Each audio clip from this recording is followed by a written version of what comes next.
ক্যাপ্টেনের ব্যাপারে নতুন করে অ্যানাউন্স করতে হবে। পুরোপুরি একটা জায়গায় না সেটা এটা নিয়ে আলাপ করা ঠিক না, বাট এটা নিশ্চয়ই অনুমান করা যায় যেহেতু সেন্ট্রাল কন্ট্রাক্টে না থাকার ব্যাপারে আগ্রহ প্রকাশ করেছে, এতে বোঝা যায় যে ওইসব নিয়ে চিন্তা ভাবনা করছে। সো আমার মনে হয় একটা চিন্তা ভাবনার একটা সলিড জায়গায় আসলে এটা নিয়ে আমরা আলাপ করতে পারবো এবং এটা মিডিয়াতে নিয়ে আসতে পারবো এবং স্পেসিফিক কিছু প্ল্যান প্রোগ্রাম আমরা হয়তো প্রকাশ করতে পারবো তখন।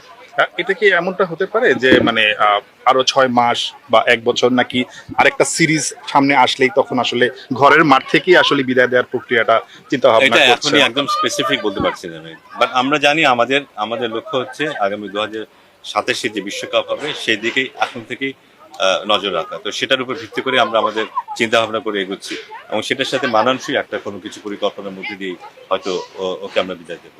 আমাদের দুজন ক্রিকেটারই আসলে বুদ্ধিমত্তার পরিচয় দিয়েছেন এবং মানে নিজে থেকে সরে আসার যে ব্যাপারটা এইটাকে আসলে কিভাবে দেখেন? এটা নিশ্চয়ই ইতিবাচক হিসেবেই না না না, অবশ্যই মানে ওরাও জানে যে কখন সরে আসতে হবে। আমার ধারণা যে হয়তো চ্যাম্পিয়ন্স ট্রফিতেও তারা হয়তো এটা নিয়ে চিন্তা ভাবনা করেছে, তখন হয়তো এদের মাথায় এমন একটা কিছু ছিল। সেরকম সেই সময় হয়তো অ্যানাউন্সমেন্ট আসেনি, কিন্তু তার পরপরই মুশফিকুর রহমান তার অ্যানাউন্সমেন্টে ঘোষণা করেছে। মাহমুদ রিয়াদও আমাদের সাথে আলাপ করেছে। So I think it's a very good sign যে, এবং তারাও উপলব্ধি করে যে এখন সময় হচ্ছে 2027 প্রস্তুতি নেবার এবং যারা নতুন তাদেরকে জায়গা করে দেবে, এই জিনিসটা তারা উপলব্ধি করে। এটা নিয়ে আলোচনা হয়েছে। আমার মনে হয় আমরা সুন্দর পরিবেশের মধ্যে আছি এবং আশা করছি যে এই পরিবেশটা আমাদেরকে সব দিক থেকে ভালো দিকে এগিয়ে নিয়ে যাবে।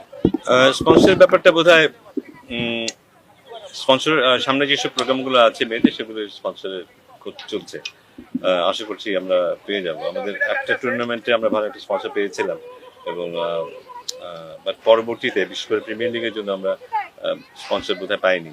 মার্কেটিং হয়তো সেভাবে এটাকে অ্যারেঞ্জ করতে পারিনি, বাট ভবিষ্যতে মেয়েদের ক্রিকেট যেহেতু উঠে আসছে, প্রচার হচ্ছে, মিডিয়াতে এটা আসছে, যারা স্পন্সর আছে বিশেষ করে মেয়েদের অনেক ব্যাপার আছে যেগুলি যারা যারা এগুলি নিয়ে কাজ করেন তারা এটাকে ক্যাপিটালাইজ করতে চাইবেন। আমি আশা করি এখানে এই সুযোগটা তারা নেবেন মার্কেটিং এর জন্য, সে আমরা স্পন্সরশিপও পাবো এক্ষেত্রে।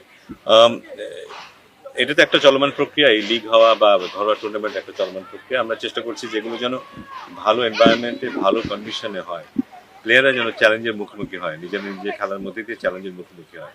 এখন যে খুব একটা হচ্ছে তা না। এখন আমি জানি যে এখানে 9টা প্রিমিয়ার লিগ টিম আছে, যেখানে হয়তো 5টা টিম হয়তো আছে যারা মোটামুটি শক্তি রাখে, তার কিছু কিছু দল আছে যাদের শক্তিটা তেমন নয়। এটার কারণ হচ্ছে যে আমাদের এখনো সেই মানের প্রচুর খেলোয়াড় নেই, সেটা একটা কারণ। আবার অনেক অনেক ক্লাব আছে যারা আর্থিকভাবে সচ্ছল না, তো সেই কারণে সেগুলো হয়ে আসছে। বাট আমাদের দায়িত্ব হবে এই সংখ্যাটা বাড়ানো। আরও ক্লাবগুলো যদি ইনভেস্ট করে, সামনে এগিয়ে আসছে, তাহলে আরো ভালো দল গঠন করবে এবং আমরা আরো কম্পিটিটিভ খেলা দেখতে পাবো। তো সেটার মধ্যে দিয়ে কিন্তু একমাত্র খেলার মানটা বাড়বে। কিন্তু একটা দল যদি সহজেই আরেকটা দলের সাথে জিতে যায়, তাহলে ওখান থেকে পাওয়ার কিছু থাকে না। যদি কঠিন প্রতিযোগিতা হয়, সেখান থেকে অনেক কিছু পাওয়ার থাকে। সেই চেষ্টাটাই আছে আমাদের। কোয়ালিফাইং রাউন্ড আছে সামনে বিশ্বকাপের, সেক্ষেত্রে আমরা এবার লিগটা কেমন হলো বা এখান থেকে আমরা কেমন প্লেয়ারকে দেখলাম বা কেমন হলো আপনার দৃষ্টিতে? খুব গুরুত্বপূর্ণ টুর্নামেন্ট আছে, কোয়ালিফাইং রাউন্ড আছে পাকিস্তানে এপ্রিলের প্রথম সপ্তাহ থেকে। এবং আমাদের যারা টার্গেটেড প্লেয়ার আছে তাদের মধ্যে ম্যাক্সিমামই ভালো করেছে এই টুর্নামেন্টে। দু একজন আছে তাদের যে ফর্মটা আমরা আশা করেছিলাম সেটা ফর্ম আমরা দেখিনি। দল নির্বাচনের ক্ষেত্রেও সেটার দিকেই দৃষ্টি গেছে। বাট আশা করছি যে এই টুর্নামেন্ট থেকে আমরা ভালো একটা কিছু নিয়ে কোয়ালিফাই খেলতে যাবো। একটা বড় জিনিস হচ্ছে যে অনেক সময়, বেশিরভাগ সময় কিন্তু প্রিমিয়ার লিগটা হতো এপ্রিলে মেতে, ওদের খেলা কোয়ালিফাইং খেলা হচ্ছে এপ্রিলে, কিন্তু আমরা টুর্নামেন্ট যদি করতাম মেতে, এটা কোনো বেনিফিট আমরা ওখানে অ্যাড করতে পারতাম না। এবার কিন্তু আমরা ঠিক সময় মতো সেটা করতে পেরেছি। এই প্রিমিয়ার লিগের কিছু বেনিফিট নিয়ে আমরা কিন্তু ওয়ার্ল্ড কাপ কোয়ালিফাই খেলতে পারবো, এটা আমাদের মনে রাখাটা খুব জরুরি এবং সেই চেষ্টাটা আমাদের প্রথম থেকে ছিল। সেটা করতে পেরেছি বলে ভালো লাগছে। আশা করবো যে এর থেকে কিছু বেনিফিট আমরা ওয়ার্ল্ড কাপ কোয়ালিফাইং এও পাবো।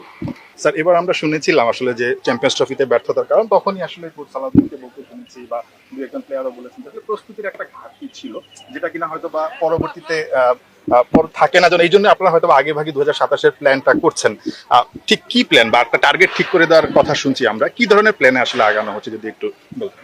না, প্ল্যান বলতে আমরা যে হয়তো 3 মাস পরে আমরা কি খেলবো সেইটার উপরে ততটুকুর মধ্যে আমরা থাকছি না। 2027 সালে আমাদের প্রয়োজন কি হবে এবং আমরা এখন থেকে নিয়ে কিভাবে এগোবো, সিরিজ বাই সিরিজ আমরা দুটো ডোমেস্টিক সিরিজ পাবো, প্লাস ইন্টারন্যাশনাল অনেকগুলো আইসিসি ইভেন্ট থাকবে, কিংবা কিংবা কিংবা রেসিপ্রোকাল সিরিজ থাকবে, সেগুলিকে আমরা কিভাবে ব্যবহার করব, তাদেরকে নিয়ে ব্যবহার করবো, আমাদের টিম ম্যানেজমেন্ট কি হবে, কখন হবে, কোথায় হবে, আমরা ট্রেনিং কিভাবে করব, সেটা কোথায় হতে পারে, কি ধরনের উইকেট আমাদের দরকার হবে, সে সব কিছুই আমরা এখন মাথায় রেখে কাজ করব।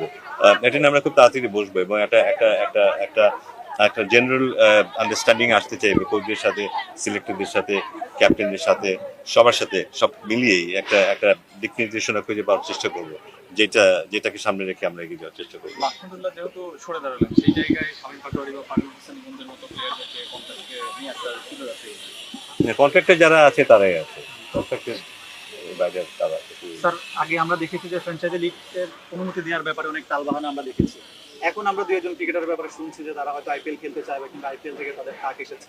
আপনার কাছে এরকম কোনো তথ্য আছে কিনা, কিংবা আসলে আপনাদের দৃষ্টিকোণ থেকে আসলে কিভাবে ব্যাপারটাকে দেখবেন? সার্বিক ক্রিকেটের জন্য যেটা যেটা বেনিফিশিয়াল হবে সেটা আমরা করার চেষ্টা করবো। অনেক সময় এমন হতে পারে ঘরোয়া ক্রিকেট বাদ দিয়েও আমরা কাউকে পাঠাতে পারি, যদি মনে করি তাতে আমাদের ক্রিকেটারের লাভ হবে এবং আমাদের জাতীয় দলের লাভ হবে, তেমন হতে পারে। কারণ অনেক সময় এমন হতে পারে যে ভালো অফার পাওয়ার পরও আমরা হয়তো কাউকে ছাড়লাম না, কারণ তার ডোমেস্টিকটা খেলার প্রয়োজন। সেটা ডিপেন্ড করবে যে সার্বিকভাবে কোনটা মঙ্গলজনক হবে আমাদের বোর্ডের জন্য, ক্রিকেটের জন্য, আমরা সেই সিদ্ধান্ত নেব। দুইজন ক্রিকেটারের নাম শোনা যাচ্ছে, ইতিমধ্যে কারোর সঙ্গে আলোচনা হয়েছে কিনা আইপিএলটা বিভিন্ন জায়গায় নিউজ আসছে। এই ধরনের কোনো ধরনের আসলে আলোচনা হচ্ছে কিনা কোনো ক্রিকেটের সঙ্গে? কোনো আলোচনা হয়নি, মানে আপাতত কেউ এনএসিও চায়নি। কোনো আলোচনা হয়নি। LOC চায় না। পাশাপাশি হেড কোচ যিনি আছেন তারও তো আসলে এই চ্যাম্পিয়ন্স ট্রফি পর্যন্ত মেয়াদ ছিল, তার মেয়াদটা কি কোনো বাড়ানোর চেষ্টা করা হচ্ছে নাকি নতুন কাউকে খোঁজা হচ্ছে? আবার ক্যাপ্টেনেরও একটা বিষয় চলে আসে, মানে এই তিনটা ইস্যু আসলে আপনারা কিভাবে দেখছেন বা কিভাবে সামনে এগোচ্ছেন? না, মানে কোচিং স্টাফ কারা থাকবেন এটা নিয়ে আমরা আমরা কাজ করছি। আমরা হয়তো 2-4 দিনের মধ্যেই অ্যানাউন্স করতে পারবো যে আমাদের জাতীয় দলের কোচ কে হচ্ছে বা অন্যান্য ক্ষেত্রে কাদের ব্যাপারে আমরা আগ্রহী বা কাদের ব্যাপারে তাদের সাথে আমাদের কথা হচ্ছে। ক্যাপ্টেনের ব্যাপারে নতুন করে অ্যানাউন্স করতে হবে, কারণ যেহেতু একটা টার্ম পর্যন্ত তার সময়সীমা বাধা ছিল, নতুন করে আবার অ্যানাউন্স করতে হবে এটি। তার মানে শান্তই থাকছেন মোটামুটি ধরে নেওয়া যায়। বলি নাই, আমি বলছি আমি বলছি এটা নতুন করে অ্যানাউন্স করতে হবে, সেটা যেগুলো হতে পারে। টি-টোয়েন্টির সেটা ব্যাপারে বলছে। বলেছেন আর কি, কিন্তু অন্য দুই ফরম্যাট তো শান্তি আছে।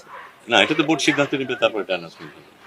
পুরোপুরি একটা জায়গায় না এসে এটা নিয়ে আলাপ করা ঠিক না, বাট এটা নিশ্চয়ই অনুমান করা যায় যেহেতু সেন্ট্রাল কন্ট্রাক্টে না থাকার ব্যাপারে আগ্রহ প্রকাশ করেছে, এতে বোঝা যায় যে ওইসব নিয়ে চিন্তা ভাবনা করছে। সো আমার মনে হয় একটা চিন্তা ভাবনার একটা সলিড জায়গায় আসলে এটা নিয়ে আমরা আলাপ করতে পারবো এবং এটা মিডিয়াতে নিয়ে আসতে পারবো এবং স্পেসিফিক কিছু প্ল্যান প্রোগ্রাম আমরা হয়তো প্রকাশ করতে পারবো তখন। চিন্তা ভাবনা এটা করছেন। এখনই একদম স্পেসিফিক বলতে পারছি না আমি, বাট আমরা জানি আমাদের লক্ষ্য হচ্ছে আগামী 2027 যে বিশ্বকাপ হবে সেই দিকেই এখন থেকেই নজর রাখা। তো সেটার উপর ভিত্তি করে আমরা আমাদের চিন্তা ভাবনা করে এগোচ্ছি এবং সেটার সাথে মানানসই একটা কোনো কিছু পরিকল্পনার মধ্যে দিয়ে হয়তো ওকে আমরা বিদায় দেবো।